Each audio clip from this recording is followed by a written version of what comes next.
After making that video addressing why I thought Nigerian parents are one of the weakest links in the Nigerian diaspora, you guys came to the comments to even prove that you are not one, but you are the number one weakest link. My problem is you guys have run the country to the ground.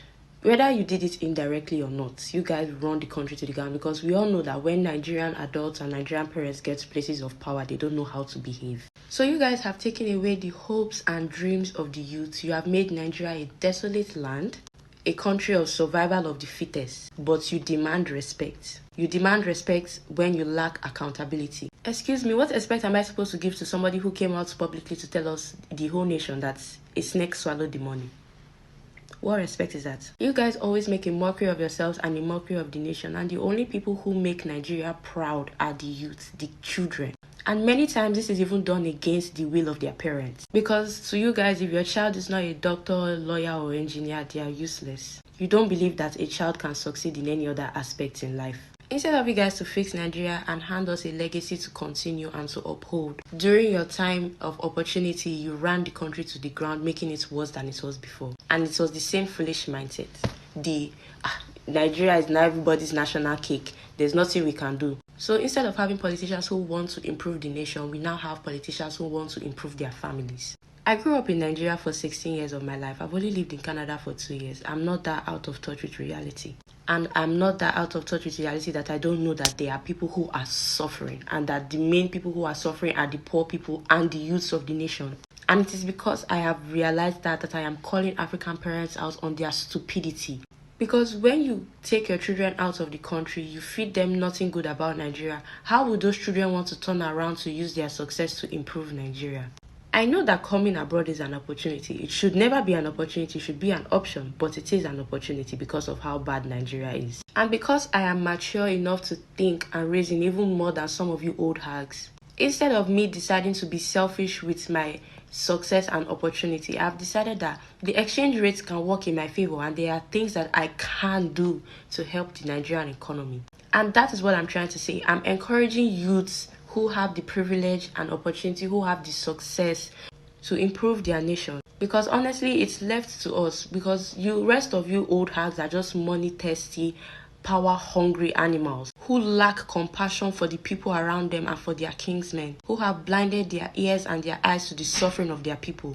So no, I will not stop calling out the foolishness of Nigeria, because that cycle will never end until people start breaking it. Not every day is for me to be claiming that I'm Nigerian on the internet without... Yes, these kids are not going to be young forever. This is their future, and they are speaking out.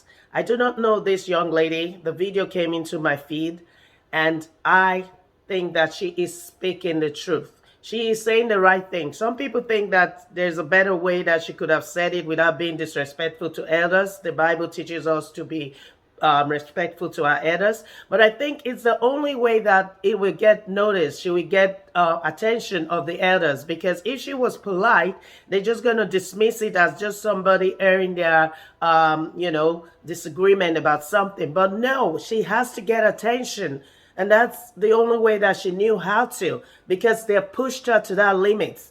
It's not fair that we adults will take advantage of the younger generations. This life, we're supposed to leave it in a better place than our own previous generation handed over. But instead, what is happening? We are all in it together. We are all at fault, because some of us just sit over there and do nothing. We don't even do as much as I'm doing now and speaking out about it. Some people would not even watch a video like this, or listen, or comment, or share.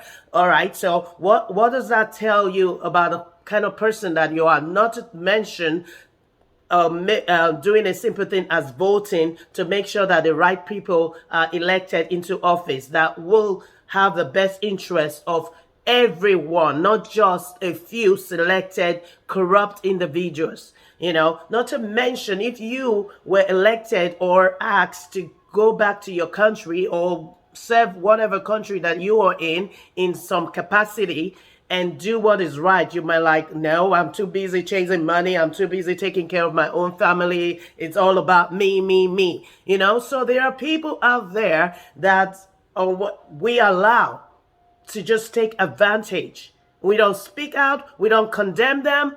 It is enough. This young lady is speaking out now the best way that she can, and it's not fair. I got this video when I asked a friend, what is going on? She wanted me to see another video, which I refused to see because I didn't want to be sick. I was already depressed about what happened in Virginia in the United States, where somebody killed, a young person killed like 3 other young kids that were in their 20s coming out from a movie theater. Why? Don't even know the people. Just take their lives. It's senseless. So she wanted me to see another video that a 16-year-old had murdered 2 people in London, and I don't want to see the video of a 16-year-old. I am a mother, and it breaks my heart. But we hear so many news like that, and some people just switch the channel. You can't continue to do that and think that, oh, it's not going to affect me. You know, things that happen in Russia and Ukraine is affecting our recession right now. It's affecting the world. Pandemic is affecting the world. Things, and how did pandemic start? How did the COVID pandemic start? In China. But it affected the whole world. So this is what I'm telling you. You cannot just sit down and think that, oh, this is not going to come near me. There is a parable from where I come from that says when you throw stone in a marketplace, you know where a marketplace is? It's a general place where people go and buy and sell. If you throw a stone up there, you don't know where it's going to land. It can land on your head. It can land on somebody else's head. It can land on something that falls the fire, like maybe a lamp, and that sets a fire on the whole market. Anything. We can no longer just sit and watch. I think that the girl spoke the truth, and I think that adults should listen, and I think that you should share this, and I think that you should speak about it. Thank you very much. My name is Millicent Olagere Blas, the Image Diva. Have a wonderful day. Be safe and make right choices. Thank you.